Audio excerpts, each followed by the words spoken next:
listening to the Gate to Wire podcast, presented by Pass the Wire, broadcasting around the world. For the Gate to Wire win in the Florida Derby. Featuring your hosts, the Pick Six King, Jonathan Stetton, and Michael Vale, bringing you the latest and greatest in horse racing news, guest interviews, handicapping, and more.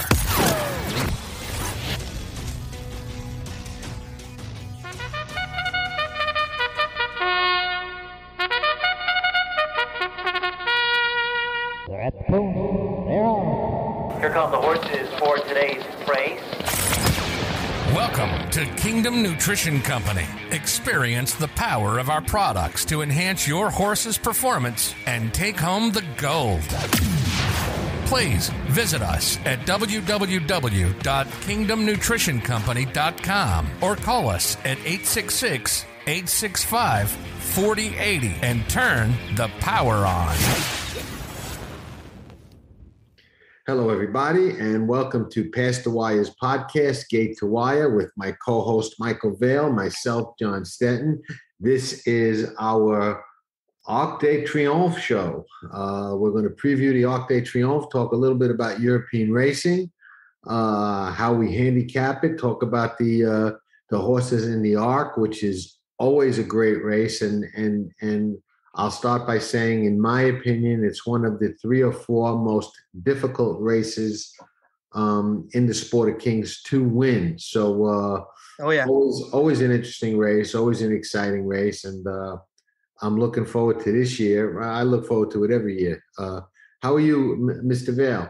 No, it's great to be back with you, John. I know we've been off for a week or two here. I took my wife and her family are Disney freaks, and we've been planning a family vacation for about a year and a half. So took the little one to Disney and had a good time. So enjoyed it. Good. Yeah, good. Definitely enjoyed it. COVID has had shorter lines, so that was kind of nice. Yeah, I imagine that's one of the few and rare benefits of the pandemic. It was no crowds. No, and like I said, I'm not a huge Disney guy, but it was.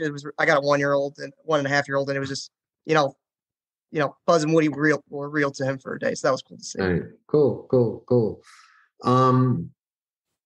You lost Arlington Park. Yeah, and we all did. I mean, as a horse racing community, we did. I'm from Chicago, Arlington Park, but I actually went to Hawthorne. Was my. I take that back. Churchill was my first racetrack. Hawthorne was my second, and then Arlington was my third. It's such a shame. It really is. I mean, it's one of the most beautiful venues the sport had. I mean, no doubt about it. There was. Arlington Million was a great race. That day was a great racing day, and it's just, Chicago is such a major city to lose a racetrack. And when people don't realize, it's a big gambling city. It's a big horse player city. It's obviously a huge sports city that everybody knows, but it's a big wagering culture in Chicago. I agree. It's a blue collar city with a lot of blue collar guys with money, and they like to spend it and on their beer, on their pizza, and on some good wagering opportunities. And Arlington did that neat. The Bears playing not in Soldier Field. It's kind of not the same to me. I mean, No. The Bears, I think of, Mike Singletary, Dick Butkus, those killer defenses, Mike Ditka. And for people that haven't been to Soldier, it is literally right next to the lake. I mean, it is right next to the lake. It's there with all the museums. And it's the reason Soldier Field's kind of got that museum 1920s, 20s style look is for that reason. It's on a museum campus, essentially. And I'll tell you, it's to me, going into Soldier Field, I would imagine, with the history of the Bears defense, which it hasn't been like that in a while. I get it, but it was an intimidating place to go play in. You know what I'm saying? It really was, man. I'm telling you, I've told this story before, but the NFC Championship game, the year they won the title, Eric Dickerson, Hall of Fame running backs, putting on mittens because it's like 3 foot of snow. It's coming down. It's freezing. And our defensive line, when they were rolling their short sleeves up to their shoulders, and the Rams didn't score a single point that game. It was domination. I remember they were one of the first teams when they had that rolling defense. they used to win the kickoff. They used to win the toss and elect to, let the other team get the ball first, which nobody really did back then. No, but it was such a good move. And I mean, there was a game on Detroit where they went through 3 quarterbacks. I mean, that was back when there were no rules. It was just like telling the other team, it doesn't matter. You can't score on us. Take the ball. You know what I mean? Wilbur Marshall literally would point. They would just point at the quarterback. They had the 46 defense, which was you would line up 2 linebackers on the same side of the ball, and they blitzed. They knew you were coming. And Mike Singletary was so good at covering laterally that they could afford to do that, and it didn't matter. Then quarterbacks, without roughing the passer back in the day, man. I mean, it's just a different game. It was fun to watch back then. And that's the bummer of losing Soldier. I think they're the first team that I remember taking a defensive lineman and putting him in the backfield and letting him run in for a touchdown with the refrigerator. It's and by the way, the fridge was only, and I say only, he was only like 310 pounds. You know what I mean? That's not, I mean, Alabama's offensive line their whole offensive line is above 300 pounds these days. But back then that was huge. Like Refrigerator Perry in today's NFL wouldn't be considered that big. But for the time it was unheard of. Now, speaking of sports, before we move to the Arc, you have to admit that my 9-1 on the Chargers to win that division, bucking the Chiefs, who everybody loves, and they got Mahomes in the Hall of Fame already and winning 17 Super Bowls, is not looking like such a crazy bet, is it? No, not at all. And here's the thing: like you got the Raiders at 3-0, you have the Denver at 3-0. Those are about as bad as the 3-0 teams I've ever seen. And those teams have a little bit history of collapse late, as do the Chargers. You know what I mean? True. The difference here is no way am I counting the money yet. But my point was the 9-1 was great value because the Super Bowl loser is such a bet against the following year, historically and statistically. And everybody loves them, especially when they got a guy like Mahomes and they look like that kind of team. They're like, oh, this guy's going to win so many Super Bowls. And we talked about it on an earlier show. There's just as good a chance as him winning a couple more as him never winning another one, even getting there. That's just how the NFL is. Look at Aaron Rodgers and the Packers. I mean, it's look at Dan Marino. He got there his second year. Oh, he's going to win. How many is he going to win? Never got there again. No, especially in 85. Going back to the 85 Bears for a second, I can't tell you how disappointed the city was that they got the Pats instead of the Dolphins that year. Because to this day, the Monday Night Football game where the Dolphins beat the Bears that year, it's still the highest rated Monday Night Football game of all time. Still, they were the ones that beat them that year. And New England upset them in the conference championship, and the city was devastated. They wanted, and the team was too. They wanted the Dolphins so bad that year to just run it down their throat. Yeah, no, I'm sure. But your Charger pick's great, man. I gotta tell you, because I think late in the year, the Chiefs will be the better team. But they dominated the Chiefs that game. I know the score was close, but the Chargers dominated the line. They're playing well. They're playing well. And the only game, and I'm dangerous with football. The only game I said was a bet so far this year. Okay. I liked Green Bay the other night, the money line, but opening night for the Raiders at home, I said, take the money line. Never mind the points. The Raiders will win the game outright. And they did. In Vegas with the fans for the first time. It's hard I mean, I thought that was a great bet, but the Chargers at 9-1 to win that division. I look at it like, if the Chiefs have a letdown, like I think, and like the Super Bowl loser often does, beating the Raiders and the Broncos might not be that tough for the Chargers. So, their quarterback is playing phenomenal. I mean, he really is. No, Herbert's a beast. And the only bummer with those bets is it's the opposite of horse racing. You got to be really patient, right? You bet that Bill Mott 2-year-old at 10-1, you get it right away. The problem with this one is you got to wait a minute. You got to wait, right? And so much can happen in the NFL. I mean, Herbert goes down. There's the bet. You know what I'm saying? Yeah. I mean, doesn't mean it was, but the thing is, you already know it's a good bet, right? Because I don't know what their odds to win the division now are. I'll bet they're 2-1 or less right now. Right, they're a lot less than 9-1 than they were before the season started. Right. Yeah, so whether it hits or not, you made a great bet. Can't go wrong there. So we'll see what happens with that. Now let's moving to the Arc. Absolutely. the Melbourne Cup, the Kentucky Derby, the Breeders' Cup Classic, the Arc de Triomphe. These are just the hardest races in flat horse racing to win. They're just phenomenal races, and I don't think people realize how hard they are to win. And the Arc is right up there. It's a true classic and a true horse racing event, so to speak. And so few Arc winners win the Breeders' Cup. I mean, it's been done, and Abel did it the same year. Right?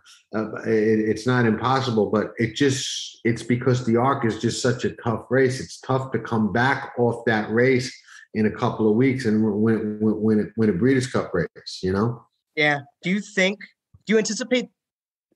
I won't say the winner, because the problem is the winner of this race could just retire after this race. But do you anticipate at least one horse from this race going to the Breeders' Cup? Yes. I hope so. I'm really hoping so. Like I said, I have a feeling the winner might retire after this race, but I think you could get a couple that, if they show up well, will make the trip. Especially now that the Breeders' Cup turf is, I think it's now a $5 million race, isn't it, John? Yeah. Yeah. So I mean, there aren't many $5 million plus turf races in the world. I mean, you just named them. I mean, it's the Melbourne Cup, it's this one, and the Breeders' Turf, man. There's really not many. No. It's gonna be a great race. I mean, it's gonna be a great race. We're at Longchamp in France. A lot of unique things with French racing and European turf racing in general compared to the United States. How do you approach the handicapping a little differently, John, when you're looking at these type of races? It's a lot different. It's a lot different. First off, the past performances don't have nearly as much information. They're stingy. They're stingy with their data, man. And France is actually worse than Great Britain and Ireland. Okay, they're the worst. They practically want you to guess and go by the name of the trainer and where the horse wins. So they're really tough. Which is weird because they have some of the most prestigious racing in Europe. You think, but no, you're right. It's we still haven't gotten the PPs for this race, and when they do come out, to your point, they're almost useless anyway. So right, which plays to my hands, and I'll tell you why. And this is one of the reasons why I've grown to love betting the European races. Okay, it's a lot of replay work. It's a lot of replay work and a lot of taking notes, because the past performances, they're not giving you internal fractions. So you kind of got to watch the race and see, who's struggling to keep up, who's covered with a lot of horse, you know what I mean? Who's just galloping, who's being hard ridden, when they were hard ridden. Like one of the notes that I make that helps me tremendously in the European races is when they move. You know what I mean? Whether there's a 16th of a mile, a furlong left, when they go into that, final run, because that's so important in the long turf races. How long they have to maintain those spurts or runs. But the field this year is phenomenal. It really is the deepest arc I can remember in a while. I'll run down the expected runners. Torqueda, Tasso, Deep Bond, Broom, Tarnawa, Love, Rabina, Chronogenesis, Moho Star, Baby Rider, Adiyar, Hurricane Lane, Seal Away, Alcanar, Bubble Gift, and Snowfall. I mean, it's a star-studded race. No, and you look at the trainers, it's O'Brien, it's Weiss, it's Hannon Jr. I mean, we got a couple Applebees in here, plus the Japanese imports. I mean, we got some stars here. 100%. I wish we had the past performances. Unfortunately, we don't. But there are a couple of interesting things I think to talk about that we can talk about without the past performances. Yeah. And there's two horses that I lean to, and the interesting thing is, and you probably notice about me by now, is I'm not a tremendous fan of betting fillies or mares against colts together. No, I'm just not. But the two horses I like in the Arc this year, and I respect the heck out of Hurricane Lane and Adiyar, and some of the others as well. But I am looking for a big race from Tarnawa, who, on close review of her last race against St. Mark's Basilia, who we lost and retired, If he didn't carry her as far out as she did, Yeah. I think she would have won. And she was pointing for the arc. She wasn't pointing for that race. Did you watch the gallop out of that race too? Yes. Tarnawa goes ahead of St. Mark's Basilica. Yeah. And one of the keys to understanding European racing is they point to different races. They use it to get to different races. So you were going to say something. No, because and the other thing is too, that was only a 1.25 mile race. Tarnawa's best is at 1.5 miles. And a little bit on softer ground. We get both of those here. Right. So, to me, she's absolutely the one to beat. We saw her in the States last year and that incredible turn of foot. She certainly hasn't lost a step. And she's very dangerous. The other filly I like, you might think it's going to be Love, but it's not, is Snowfall. Interesting. If you watch Snowfall's last race, if I had to pick the last horse you would like, I would have picked Snowfall because it's like, first of all, 3-year-old filly going against older mares and on last race, I like the trouble trips. Yeah. Okay. Last race, loaded, nowhere to go. Loaded, nowhere to go. Loaded, nowhere to go.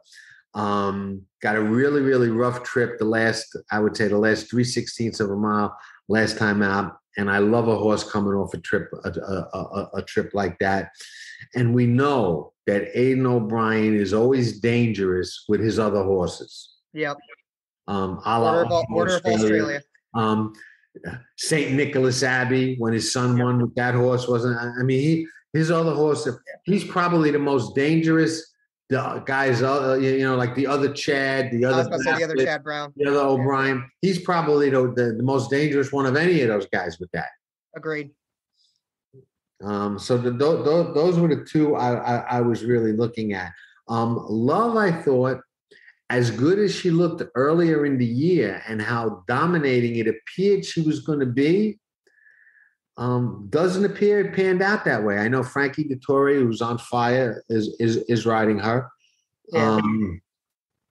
but not sold. Not sold. Not sold. No, and I looked at Love for a while because there's very little speed in this race, and it's a 1.5 mile race. It's rare that you're going to get a lot of speed. Which is honestly, I'm surprised. I'm not sure what Channel Maker's doing, but I was surprised for how little speed that they weren't going to give Channel Maker a try in this one. Wow, but that would have been interesting. It would have. Well, Adiyar, I would imagine, is going to go with William Buick, and I thought that was an interesting choice that he had between that horse and Hurricane Lane. He went to Adiyar, who is just those are two really monstrous, improving 3-year-olds for Godolphin. Agreed. You can't be surprised at either one of them.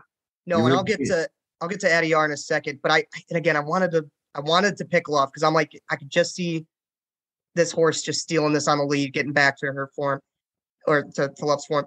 The problem is I can't get past that last race. No excuse in that Blandford Stakes, none. Had a beautiful trip just sitting behind the leader, and it got run down by La Petite Coco. And the thing is La Petite Coco a better off the pace or closer than Tarnawa?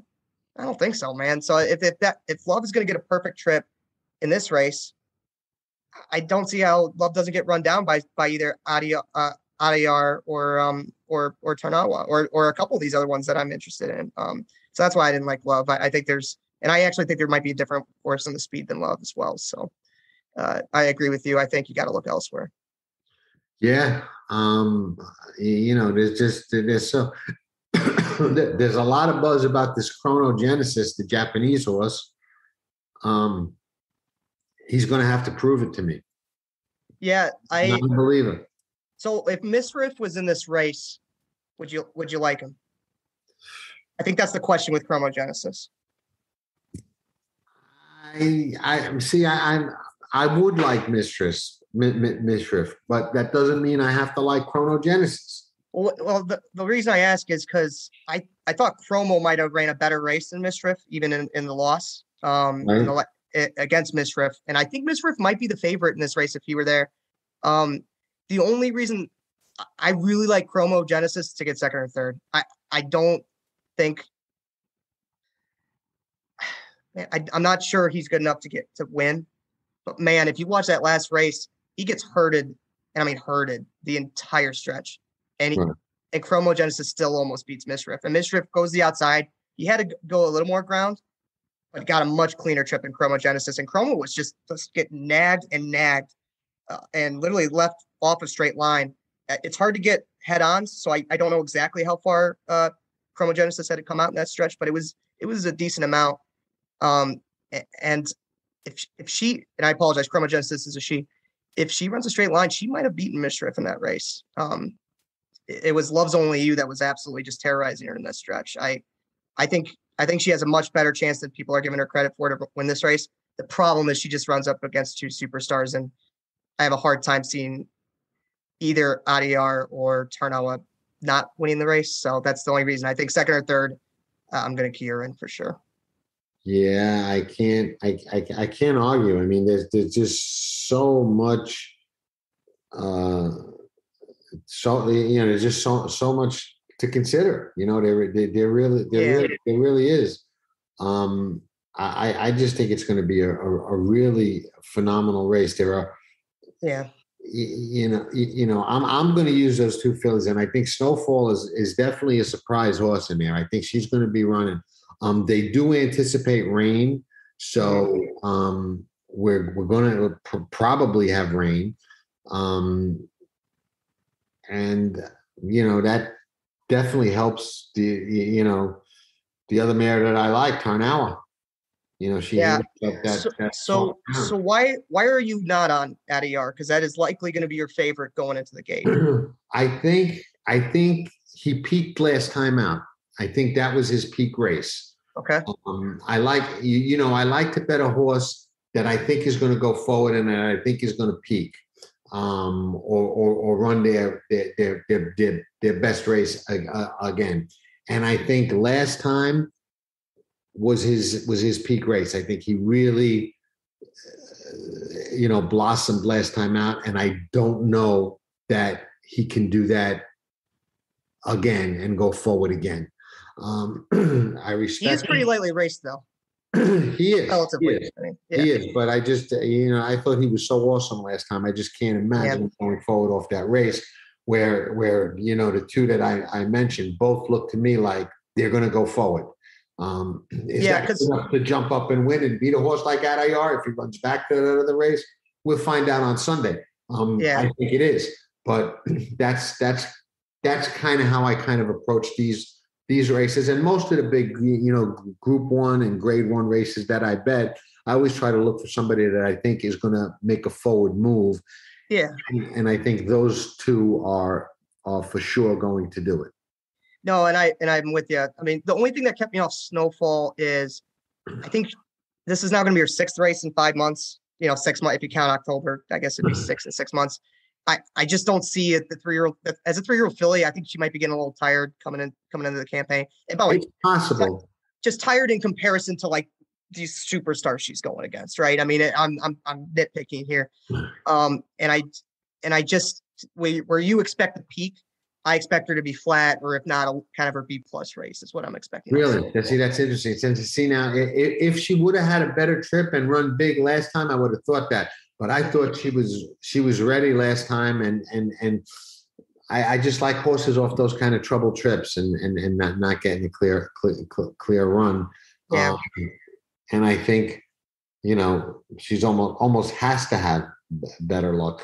And Hurricane Lane is kind of in the shadow of Adiyar and doesn't get the same kind of respect. And I know William Buick had a choice and went to Adiyar, but he's been awesome too. I mean, he's fantastic.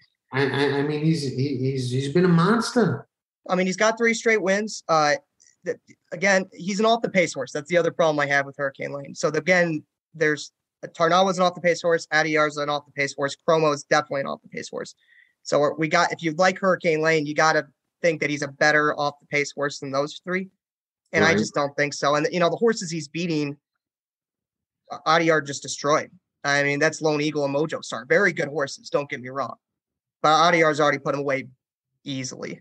And that's who Hurricane Lane was beating in his last 2 races. And I just again, if he was more an on the lead horse, I'd give him a much better chance. But since there's little pace, but he's just got some off the pace beasts that he's competing against. So that's why I'm against Hurricane Lane. I could see your point, but I can't say that anybody should be shocked if Hurricane Lane runs a bigger race than. No, and look, there's very few horses in this race I'd be shocked if they won. You know, I mean, it's a very, like we said at the beginning, it's a very competitive race. But and I'm struggling between Tarnawa and Adyar because, man, I wanted Tarnawa so bad, but the problem is Adyar is certainly going to get the jump on Tarnawa, right? No doubt about it. I think, yeah, no, I agree with that. So the question is, can Tarnawa or somebody run down Adyar late? Okay. And, and you say this all the time, like watching replays is what you got to do for these big races. And you like to do it like a week or two, or at least a couple days after the race to get all the emotions out of it. Right.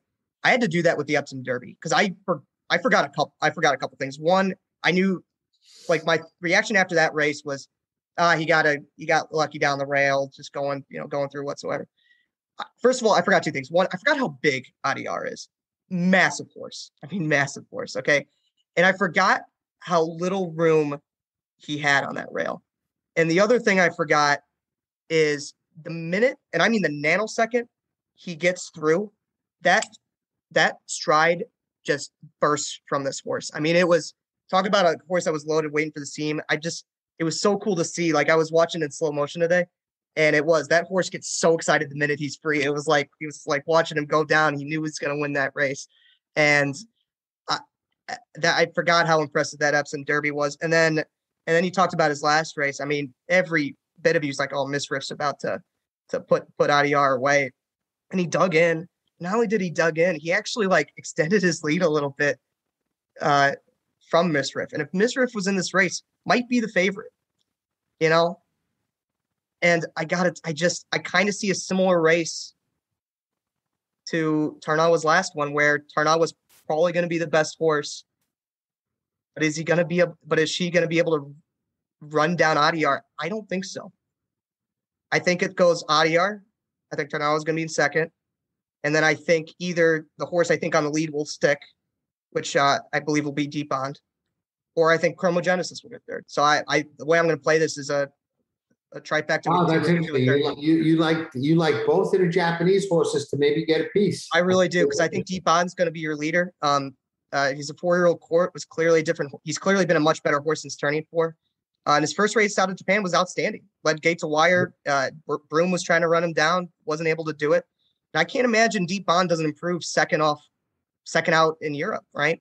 It's a little bit of a quick turnaround, but for a horse that I think will get an easy lead, I'm not too worried about it. He'll be a big price. I think he'll be the leader at the final turn. I think Adyar is going to press him and probably pass him. And I think Tarnawa is going to be flying from the back. And I do. I think it goes 1-2. I think Deep Bond has a chance for hanging on at third. And I think Chromo's just going to dig in and possibly could get third too. So my plan to play this race is just I'll call it a cold trifecta, which is 2 and 3rd. I think Chrome, one of the Japanese horses, gets up for 3rd. Wow. I'm barring something really bizarre in the past performances that stick out to me. I've watched the replays and I'm going to make a game time decision between, Tarnawa and Snowfall, and price may guide me a little bit. I mean, yeah. I think that Adyar or Tarnawa is going to be the favorite. A lot of people are saying Tarnawa. I'm not 100% sure of that. I don't think so, man. I think it's going to be Adyar. I really do. Which bums me out because I like Adyar a little bit more, and that's only because of the pace setup. I just think Adyar is going to be tough to run down. There's nothing wrong with that. I mean, pace is an important thing. So, Snowfall, I think, is going to get overlooked. Agreed. Like you said, it's going to be the other 8, right? Right. It's going to be the other Aiden and the other horse, because there's got to be 6 horses that are shorter priced than she is. Seriously. I mean, it's just such an interesting race, man. And I got to tell you, if Deep Bond gets high enough in price, I might hook her in first with Deep Bond's going to get a little bit overlooked. And you know who else is going to get overlooked? I think somewhat Love. Agreed. And I want. If they would have ran this race, okay, in April, Love might have been the favorite. Easily would have been the favorite. I mean, especially after that first race back off Love's layoff. I mean, right. I mean, they were ready to give it a trophy for the off. No, they really were. They really were. So no, I like Deep Bond's going to be a better price, and Deep Bond's already proved he loves Longchamp. I mean, I mean, he's won over this distance at this course. No argument. And Mikhail Barzalona is a great rider. Great rider. Rides in France year round, but is a great rider. But Love is another horse. If Love wins the Arc, we can't be shocked. No, and I'll feel so dumb. I'm like, this horse. Right. It's a horse with it's a race with no pace, and we didn't think to pick Love, right? I mean, Love could make us look really dumb, but man, especially with Frankie Dettori, who's winning everything. Exactly. I just can't get past that last race. Love was just not. Love should have won that last race relatively easily. No argument. I'm not honored. And maybe Lapete. And by the way, Le Petit Coco is an improving horse. Very good. I got to argue in my head: is that horse better than Tarnawa or RDR? And I'm like, no. So I don't see how Love doesn't get unless Love really gets an easy lead, which I don't think so, because Deep Bond's got a decent amount of speed. Unless Love gets an easy lead, I just don't see how Love doesn't get run down by one of these superstars. And I think Adiyar is going to be very close to them. I really do. I think William Buick's going to be right there. Adiyar in his big races hasn't been on the lead, but he's kind of like a 3 or 4 lengths off type horse. He's like a stalker. I mean, he's a stalker type horse.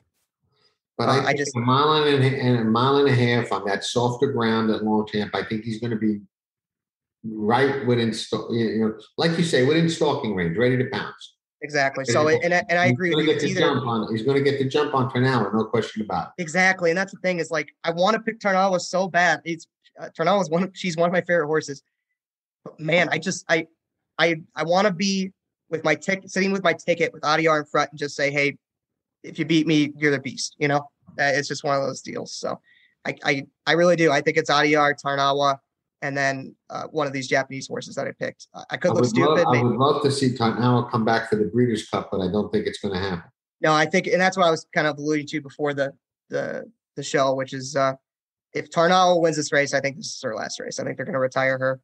To be honest, if Adiyar wins this race, he's especially being a Colt, 0 chance they don't retire Adiyar after this race. It'll be really sad.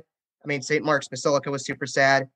I get these breeders have to retire these, but it sucks. It just sucks. There's no other sport that has to endure this, where the better our superstars are, the less time we get to see them. I mean, imagine LeBron getting to retire after year 2 because he was just so good. He needed to breed out to the world. It's a different kind of sport in horse racing. It's just the money in breeding is just, it is. Oh, and look, I'm not going to bash breeders. We are sponsored by a breeder. It just bums me out. It just, I wouldn't be honest if I wouldn't articulate that. It just, no, it's a frustrating thing. And we've talked about it before, how the game has kind of changed from a breed to race game to a race to breed game. I mean, it's just, the economics of it have kind of steered it that way.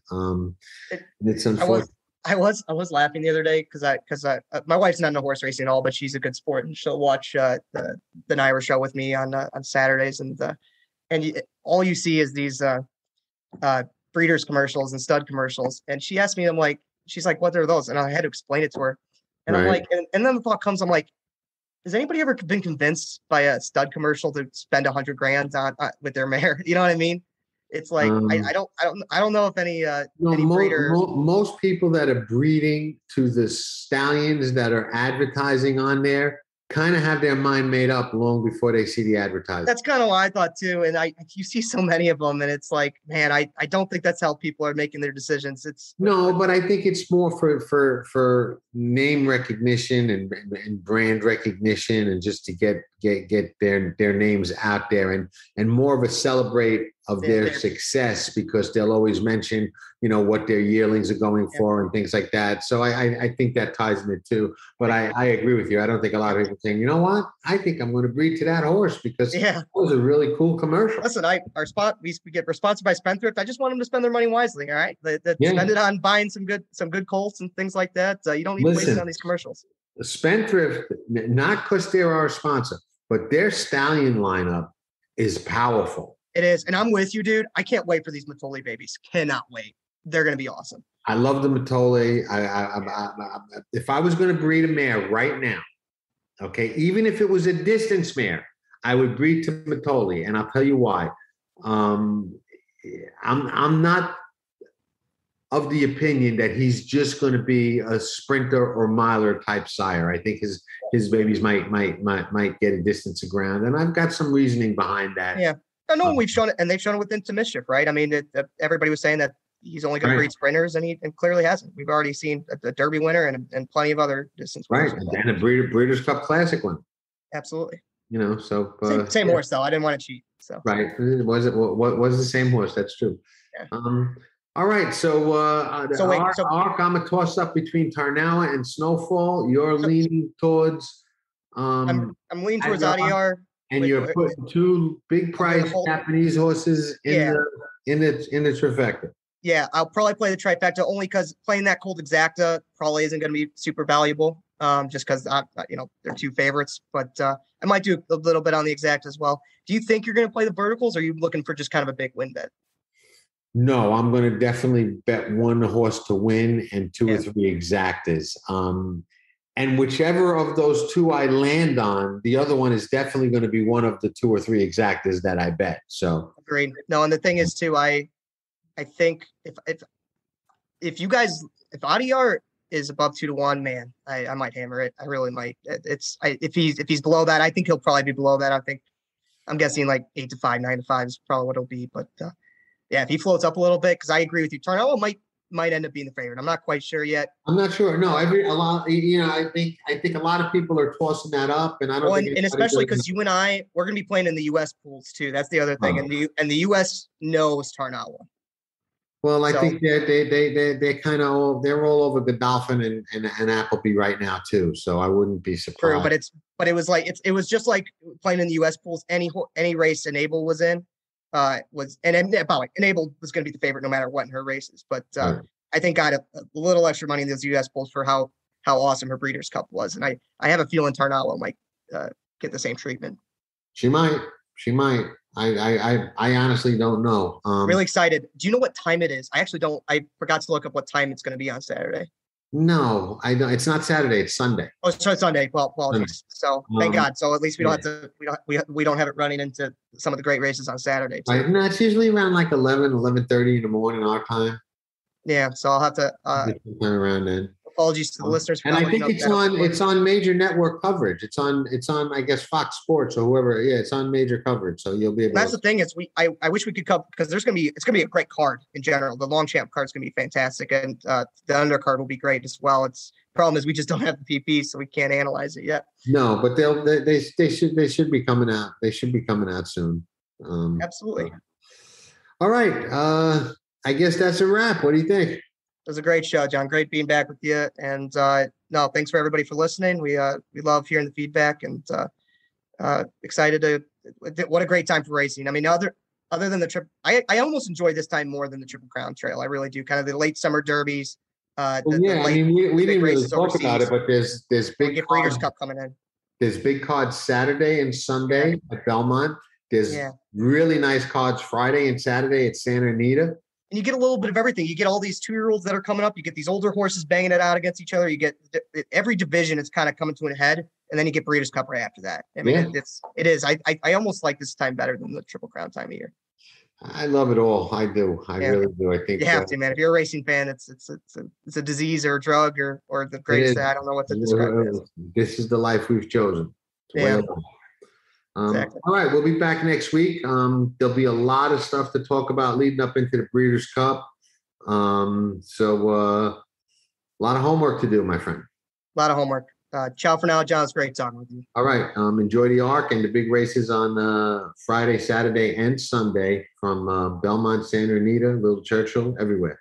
Ciao for now. Ciao for now. Thanks for tuning in to GTW, presented by Pass the Wire. For horse racing news and more, visit PassTheWire.com. Check us out on Twitter at PassTheWire. See you next time.